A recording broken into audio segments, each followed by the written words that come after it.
Աստված դաժան է հին կտակարանում։ Ինչու է հին կտակարանի Աստված դաժան թվում։ Ինչու է նա հրամայում ազգերի ոչնչացումը, պատժում մարդկանց և թույլ տալիս պատերազմներ։ Կարդալով հին կտակարանը շատերս ենք հանդիպել այս ամենին, որ առաջին հայացքից շատ դաժան է թվում մարդկանց հանդեպ։ Այս տեսանյութում մենք կտեսնենք մի քանի օրինակներ հին կտակարանից, կվերլուծենք դրանք համատեքստում և կտեսնենք, արդյոք Աստված իսկապես դաժան է հին կտակարանում, թե կա մի ավելի խորը իմաստ, որը մեզ օգնում է հասկանալ Աստծո գործողությունները։ Օրինակ, հին կտակարանում Աստված իսրայելացիներին հրամայում է Քանանի ժողովուրդներին բնաջնջել։ Այլ այն ազգերի քաղաքներից, որոնց նույնպես Տերը քո Աստվածը տալու է քեզ իբրև ժառանգություն, դրանցից ոչ մեկում կենդանի շունչ չթողնեք, ամբողջապես կոչնչացնեք նրանց, քետացիներին, ամորհացիներին, քանանացիներին, փերեզացիներին, խևացիներին, հեբուսացիներին և գերգեսացիներին, ինչպես պատվիրել է Տերը քո Աստվածը, որպեսզի ձեզ չսովորեցնեն անել իրենց այդ բոլոր գարշելի բաները, որ նրանք անում են իրենց չաստվածների համար, և դրանով դուք մեղանչեք Տիրոջ ձեր Աստծո առջև։ Շատերը կարդալով այս հատվածը մտածում են, որ Աստված անարդարացիորեն հրամայում է ցեղասպանություն, սակայն պետք է հասկանալ մի քանի կարևոր բան։ Քանանի ժողովուրդները դաժան և մեղսագործ ազգեր էին, որոնք իրենց սեփական երեխաներին զոհաբերում էին մողոք Աստծուն նրանց կրակի մեջ այրելով։ Նրանք ունեին ծայրահեղ այլասերված և պիղծ բարքեր, ներառյալ մարդկային զոհաբերություններ, գուշակություններ, դիվապաշտություն և սեռական այլասերվածություններ։ Շատերը մտածում են, թե Աստված պարզապես խտրականություն դնելով որոշել է քանանացիներին վերացնել և նրանց երկիրը իսրայելացիներին տալ։ Սակայն Աստվածաշունչը հստակ ասում է, որ դա ոչ թե իսրայելացիների արդարության համար էր արվում, այլ տվյալ ժողովուրդների մեղքերի և անբարոյականության։ Քո առջև Տիրոջ, քո Աստծու կողմից նրանց ոչնչանալը տեսնելով, քո սրտում չասես. «Իմ արդար լինելու համար է Տերը ինձ բերել այստեղ ժառանգելու այս լավ երկիրը»։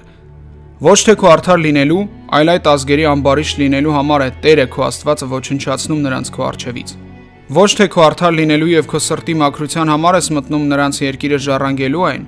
այլ այդ ազգերի անօրենության համար է Տերը քո Աստվածը ոչնչացնում նրանց քո առջևից, որպեսզի հաստատի այն ուխտը, որ երդվել է Տերը մեր հայրերին, Աբրահամին, Իսահակին ու Հակոբին։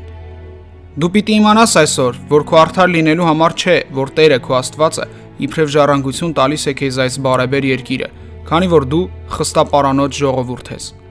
Հատկանշական է նաև այն, որ Աստված դարեր շարունակ սպասել է, որպեսզի այդ ժողովուրդները ապաշխարեն, և այդ քայլին գնաց միայն այն ժամանակ, երբ նրանց անբարոյականություն և պղծությունը հասավ իր գագաթնակետին։ 4 սերունդ պիտի անցնի մինչև որ քո ժառանգները այստեղ կվերադառնան, որովհետև մինչ այդ ամորհացիների մեղքերը դեռ իրենց լրումին հասած չեն լինի։ Աստված ասում է Աբրահամին, որ դեռ 400 տարի կսպասի, քանի որ ամորհացիների մեղքերը դեռ չեն հասել իրենց վերջնական սահմանին։ Այսինքն Աստված համբերել է դարեր շարունակ, նրանց հնարավորություն տալով, որ ապաշխարեն և ետ դառնան իրենց չարագործություններից և պղծություններից։ Հատկանշական է, որ նույնը հետագայում տեղի ունեցավ նաև հրեաների հետ։ Հրեաները իրենց գործած մեղքերի պատճառով 2 անգամ գերության տարվեցին, իսկ վերջում էլ Աստծուն, Հիսուս Քրիստոսին չընդունելով և մահապատժի ենթարկելով, Քրիստոսից հետո 70 թվականին վերջնականապես զրկվեցին իրենց երկրից, շուրջ 2000 տարի թափառական դառնալով և աշխարհով մեկ սփռվելով։ Կարդալով հին կտակարանը տեսնում ենք, որ Աստված իր մարգարեների միջոցով այդ ողջ ընթացքում պատվիրում էր, որ հրեաները ապաշխարեին, իսկ նրանք փոխարենը հալածում էին Աստծո մարգարեներին և սպանում նրանց։ Հատկանշական է, որ Աստված իսրայելացիներին պատվիրեց վերացնել Քանանի ժողովուրդներին, որպեսզի նրանցից չընդօրինակեն նրանց անօրենություններն ու պղծությունները։ Սակայն կարդալով Աստվածաշունչը տեսնում ենք, որ իսրայելացիները չկատարեցին Աստծո հրամանը և բոլորին չվերացրին, այդ իսկ պատճառով էլ ընդօրինակեցին նրանց պղծություններն ու կռապաշտությունը, որոնց պատճառով էլ նրանք նույնպես հեռացան Աստծուց և կորցրեցին իրենց երկիրը։ Նույնը և տեսնում ենք Սոդոմի և Գոմորի պատմության ժամանակ։ Այն ժամանակ Տերը երկնքից ծծումբ և հուր թափեց Սոդոմի ու Գոմորի վրա, կործանեց այդ քաղաքներն ու դրանց ամբողջ շրջակայքը, ոչնչացրեց քաղաքների բոլոր բնակիչներին ու հողի ողջ բուսականությունը։ Եզեկիելի գրքում Աստված բացատրում է, որ Սոդոմի բնակիչները լի էին հպարտությամբ, անարդարությամբ, բռնությամբ ու անբարոյականությամբ։ Սոդոմի քոքրոջ անօրինությունն այս էր. ամբարտավանություն, հացի լյության եւ գինու զեխության մեջ մեղք կյանք էին վարում ինքն ու իր դուստրերը։ Սրանով գերազանցում էին ինքն էլ դուստրերն էլ։ Աղքատին ու տնանկին ձեռք չէին մեկնում, մեծամտանում եւ իմ առաջ անօրինություններ անում։ Երբ դա տեսա, նրանց մեջտեղից վերացրի։ Ծննդոց 19-րդ գլխում տեսնում ենք, որ նրանք փորձեցին բռնաբարել Ղովտի հյուրերին, ինչը ցույց է տալիս նրանց բարոյական խեղաթյուրման աստիճանը։